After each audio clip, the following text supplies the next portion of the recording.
ഈശോയിൽ ആഴത്തിലുള്ള സ്നേഹം. കരയുന്നവരെ, ദൈവവചനത്തിന്റെ ഈ പുതിയ പകലിന് നിങ്ങളെ എനിക്ക് ഹൃദയപൂർവ്വം സ്വാഗതം ചെയ്യാനുള്ള സുഖം ഇതാ. ഇന്ന് നമ്മൾ ആചരിക്കുന്നത് 19ാമത് ആഴ്ചയുടെ ബുധനാഴ്ചയാണ്. സാർവത്രിക ആരാധനാക്രമത്തിൽ പാടുള്ള വചനങ്ങൾ ഒരേ ധ്യാനത്തിലേക്ക് നമുക്ക് കൈകൊടുക്കുന്നു. ദൈവത്തിന്റെ മഹത്വമുള്ള പദ്ധതികൾ പൂർത്തിയാകുന്നതിനും അതിൽ നമ്മെ സഹയാത്രക്കാരാക്കുന്ന കൂട്ടായ്മയുടെ ശക്തിക്കും. ആദ്യ വായനയിൽ മോശയുടെ കഥ നമ്മെ കാണിക്കുന്നു. പ്രതീക്ഷകൾ നിറഞ്ഞ വാഗ്ദന ഭൂമിയിലെ പടിവാതിൽക്കൽ വെച്ച് യാത്ര അവസാനിക്കുമ്പോഴും ദൈവത്തിന്റെ ആശയം നിലനിർത്തപ്പെടുന്നു.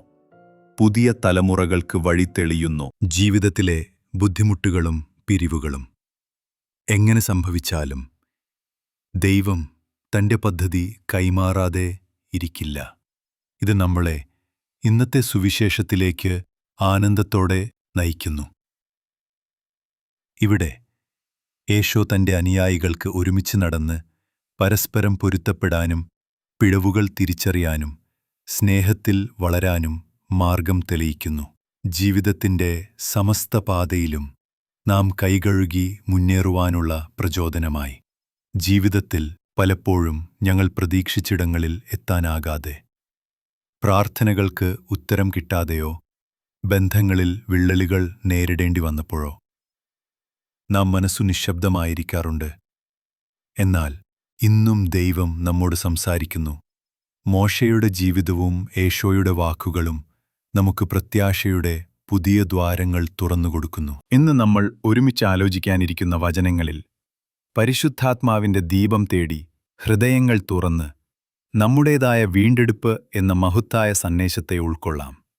ആദ്യ വായനയിൽ നിയമാവർത്തനത്തിന്റെ 34ാം അധ്യായത്തിലെ 1 മുതൽ 12 വരെയുള്ള ഭാഗമാണ് നമ്മെ സമീപിക്കുന്നത്.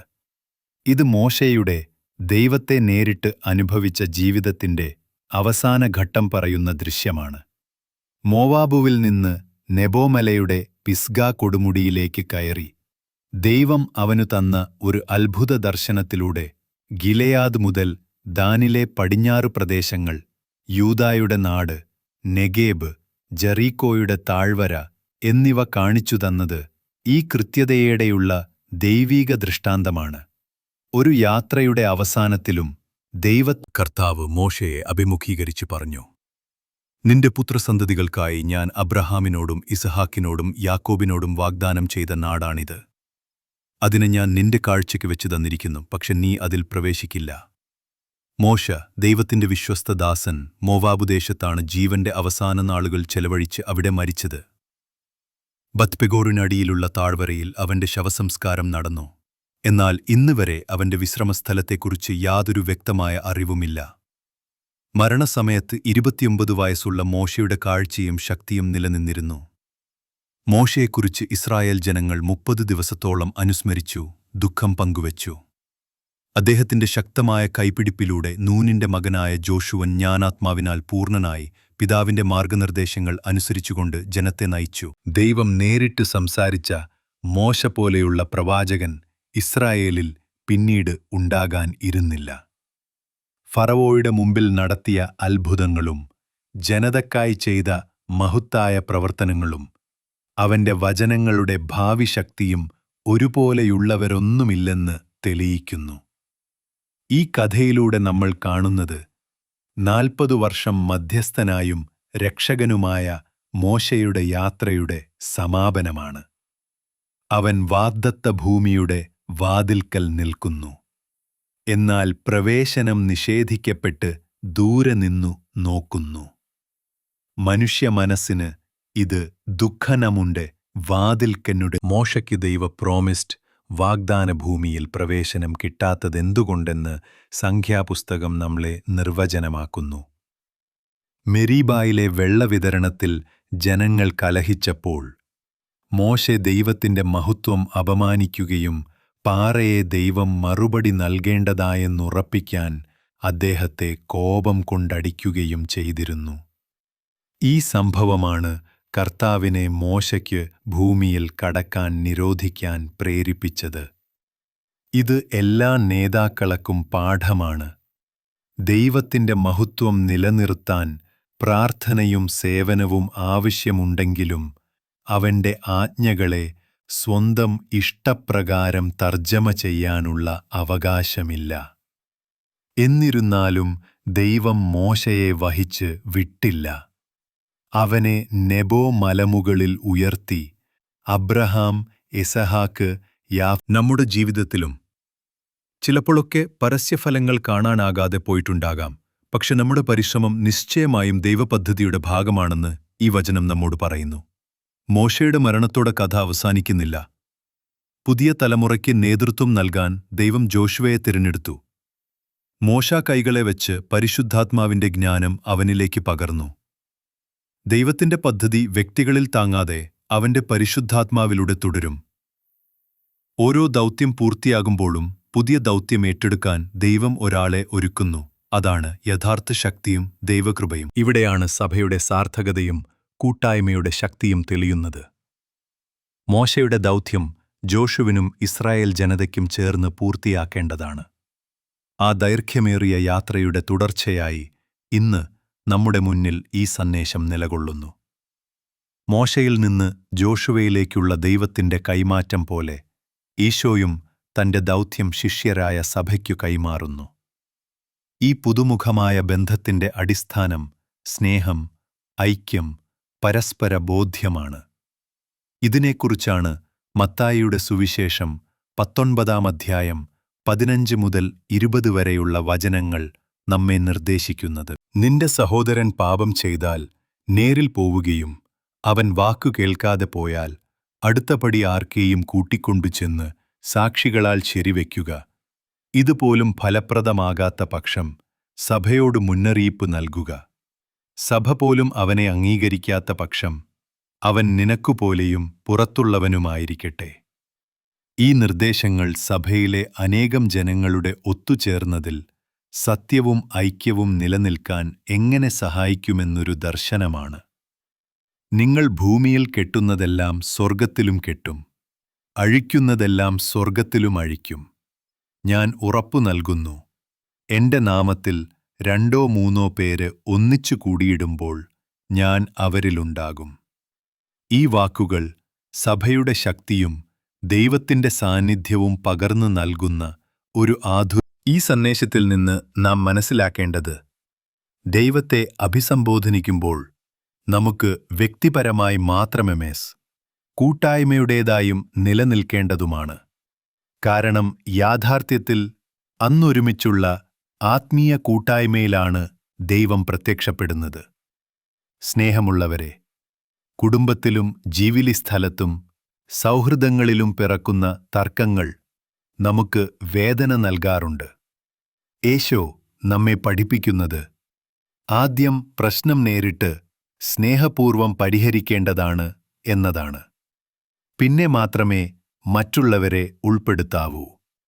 ഈ പ്രവൃത്തി ലക്ഷ്യം നഷ്ടപ്പെട്ട ബന്ധം വീണ്ടെടുക്കലാണ്. കുറ്റം പറയുകയോ തോൽപ്പിക്കുകയോ ചെയ്യാൻ വേണ്ടതല്ല. ഇന്ന് ചെറിയ തർക്കങ്ങൾ ഫോൺ, സന്ദേശം കൊണ്ട് എളുപ്പത്തിൽ പരിഹരിക്കാമെങ്കിലും പലപ്പോഴും ഒരു ഉത്തമ ഉദാഹരണമായി 2 സഹോദരന്മാർ തമ്മിലുള്ള തെറ്റിദ്ധാരണ കൊല്ലങ്ങൾക്കു പലതവണ പരസ്പരം സംസാരിക്കാതെ കുടുംബങ്ങളുമായി വ്യാപിച്ചു. പിന്നീട് സത്യസന്ധമായ സംഭാഷണത്തിലൂടെ അവർ ബന്ധം പുനഃസ്ഥാപിച്ചു. ഈശോ ആഗ്രഹിക്കുന്നത് ഈ ചേർക്കലാണ്. ഒരു ഹൃദയത്തിൽ നിന്നും മറ്റൊന്നിലേക്ക് തുറന്ന സംവാദം. നീറേച്ചം കാത്തിരിക്കുമ്പോഴും ആദ്യ ശ്രമം പരാജയപ്പെട്ടാൽ പിന്മാറേണ്ടതില്ലെന്ന് ഈശോ പഠിപ്പിക്കുന്നു. പകരം അവർക്കും നിന്നും സമ്മതമുള്ള ഓരോ 2 പേരെ മധ്യസ്ഥരായി കൊണ്ടുപോകുക. ഇത് സത്യത്തെ തുറന്നു പറയാനും മനസ്സിലാക്കാനുമുള്ള അവസരമാണ്. ഒരു ടീം രൂപീകരിച്ച് ആ വ്യക്തിയെ കുറ്റപ്പെടുത്താനുള്ള ശ്രമമല്ല. ജോലിസ്ഥലത്തിലെ മാനേജർ സഹായവും കുടുംബ പ്രശ്നങ്ങളിൽ കൗൺസിലറുടെ അതും ഫലമില്ലെങ്കിൽ വിഷയം സഭയിലേക്ക്, വിശ്വാസികളുടെ ഒരു ആത്മീയ കൂട്ടായ്മയിലേക്ക് കൊണ്ടുപോവുകയാണ് മാർഗം. അവിടെ പീഡിതന്റെ മാനസികയും ആത്മീയവുമായ ഉയർത്തെഴുന്നേറ്റത്തിനായി പ്രാർത്ഥിക്കുകയും വഴികാട്ടലുകൾ തേടുകയും ചെയ്യുന്നു. ഒരാളുടെ ആത്മീയ രക്ഷ സമൂഹത്തിന്റെ ചുമതലയാണെന്നും ഈശോ വ്യക്തമാക്കുന്നു. സഭയെയും അവൻ അംഗീകരിക്കാതെ പോയാൽ അവൻ നിനക്കു വിജാതീയനോ ചുങ്കക്കാരനോ പോലെ ആയിരിക്കട്ടെ എന്ന് കേൾക്കുമ്പോൾ കടുത്ത തോന്നലുണ്ടാകാം. പക്ഷേ ഇതൊരു പൂർണ്ണ നിരാകരണമല്ല. ഈശോ ജീവിതത്തിൽ പാപികളെയും പുറത്തുള്ളവരെയും പ്രണയിച്ചവനാണ്. അകലം പാലിച്ച് ദൂരമുള്ള സ്നേഹത്താൽ തിരിച്ചുവരവിന് വാതിൽ തുറന്നു വെച്ചിരിക്കുന്നതാണ് ഉദ്ദേശ്യം. ശത്രുവായി കാണാതെ മറിച്ച് ഈ എൻറ്റയർ പ്രക്രിയയുടെ മൂലധനം പ്രാർത്ഥനയിലാണെന്ന് നാം മനസ്സിലാക്കണം. ഈശോ പറയുന്നത് പോലെ, എന്റെ നാമത്തിൽ 2-3 പേർ ഒരുമിച്ചപ്പോൾ ഞാൻ അവരുടെ ഇടയിലുണ്ടാകും എന്ന വാക്കുകൾ പലപ്പോഴും പ്രാർത്ഥനാ കൂട്ടായ്മകളെക്കുറിച്ച് പറഞ്ഞുകൊള്ളുമ്പോഴും യഥാർത്ഥത്തിൽ ഇത് സഹോദര സ്നേഹത്തിന്റെ തിരുത്തലിന്റെ ആഴത്തിലുള്ള സാരമാണ്. ഒരു തെറ്റായ ബന്ധത്തെ തിരുത്താൻ ഒരുമിച്ചുകൂടുമ്പോൾ അത് നമ്മുടെ സ്വന്തം ബുദ്ധിമുട്ടുകളാലല്ല, മറിച്ച് ഈശോയുടെ മധ്യസ്ഥമായ സാന്നിധ്യവും ശക്തിയുമാണ് നമ്മെ മുന്നോട്ട് നയിക്കുന്നത്. സ്നേഹം, മറുകൂട്ടായ്മ, ഐക്യം, ഇതെല്ലാം ഒരു കൂട്ടായ്മയിൽ ക്രിസ്തുവിന്റെ സാന്നിധ്യത്തിലൂടെയാണ് സാധ്യമാകുന്നത്. ഇന്ന് നാം വായിക്കുന്ന 2 വചനങ്ങളും നമുക്ക് ഈ സന്ദേശം വ്യക്തമാകും. ആ യാത്രയിൽ നമ്മൾ പരസ്പരം ഒപ്പം നിന്നും പിന്തുണച്ചുമാകും മുന്നേറേണ്ടത്. വീണവരെ സ്നേഹപൂർവം ഉയർത്തിപ്പിടിക്കണമെന്നും ഈശോ നമ്മോട് പറയുന്നു. മോശ നിയമം നൽകി, എന്നാൽ ഈശോ കൃപയുടെ പുതിയ നിയമം, കരുണയുടെ പാത നമ്മെ പഠിപ്പിക്കുന്നു. ആ ജീവിതപാഠം ഇന്ന് നമുക്ക് തുടർന്നുള്ള വഴി പ്രദർശിപ്പിക്കുന്നു. ഇന്നത്തെ വചനം നമ്മളിൽ മാറ്റത്തിനുള്ള ഒരു ക്ഷണം തന്നെയാണ്. ഒരാൾ നമ്മെ മുറിവേൽപ്പിച്ചാൽ ആ ചോദ്യമുണ്ടാവണം: നമുക്ക് അവരെക്കുറിച്ച് മറ്റുള്ളവരോട് ഗോസിപ്പ് ചെയ്യാതെ നേരിട്ട് സ്നേഹപൂർവം സംസാരിക്കാൻ ധൈര്യമുണ്ടോ? നമ്മുടെയൊരു മൗനം ഒരുപാട് വാക്കുകൾക്കു പകരം നഷ്ടപ്പെട്ട സുഹൃദ്ബന്ധങ്ങളെയും കുടുംബബന്ധങ്ങളെയും തീർക്കാമായിരുന്നില്ലേ? ഇന്ന് നാം ഒരു മനസ്സിലാക്കൽ സ്നേഹവാനായ കർത്താവേ, മോശയുടെ ജീവിതം പൂർത്തിയാക്കി വാഗ്ദാനങ്ങൾ ജോഷുവിലൂടെ നടപ്പാക്കിയ ആ വിശ്വസ്തനാ ദൈവമേ, ഞങ്ങളുടെ പരാജയങ്ങൾക്കിടയിലും വിശ്വാസം നഷ്ടപ്പെടാതെ നിങ്ങളുടെ മഹത്തായ പദ്ധതികളിൽ വിശ്വാസത്തോടെ നാം മുന്നേറാൻ കരുതലായി നമുക്കെല്ലാവർക്കും ശക്തിയും ദാനം ചെയ്യുവാനായി പ്രാർത്ഥിക്കുന്നു. കർത്താവായ ഈശോയെ, നമ്മളെ പരസ്പരം സ്നേഹത്തോടെ തിരുത്താനും വീണ്ടെടുക്കാനും വേണ്ട കൃപയും ദയയും അധിക്കുക. മറ്റുള്ളവരെ വിധിക്കുകയും കുറ്റപ്പെടുത്തി നിർണയിക്കുകയെന്ന സ്വാഭാവിക തിടുക്കം നമ്മുടെ ഹൃദയങ്ങളിൽ നിന്ന് മാറ്റിപ്പോകട്ടെ. മുറിവേറ്റ ബന്ധങ്ങൾ നിങ്ങളുടെ പവിത്ര സാന്നിധ്യത്തിൽ സമാധാനവും സൗഖ്യവും കണ്ടെത്തട്ടെ. ക്ഷമയും പൊറുക്കലും കൊണ്ട് കുടുംബങ്ങളും സമൂഹങ്ങളും ഒന്നിച്ചു ചേർന്ന് സ്നേഹത്തിൽ വളരാൻ നിങ്ങളെ പ്രാർത്ഥിക്കുന്നു. 2-3 പേർ ഒരുമിച്ച് പ്രാർത്ഥിക്കുന്നിടത്ത് ഞാൻ അവരിലുണ്ടാകും എന്ന വാഗ്ദാനത്തിന്റെ ശക്തി ഞങ്ങൾ അനുഭവിക്കാനായി രോഗശാന്തി, സാമ്പത്തിക പ്രശ്നങ്ങൾ, കുടുംബ സമാധാനം എന്നിവയ്ക്കായി ഒരുമിച്ച് പ്രാർത്ഥിക്കുമ്പോൾ ദൈവത്തിന്റെ അത്ഭുതകരമായ ഇടപെടൽ നമ്മുടെ ജീവിതങ്ങളിൽ തെളിയിക്കട്ടെ.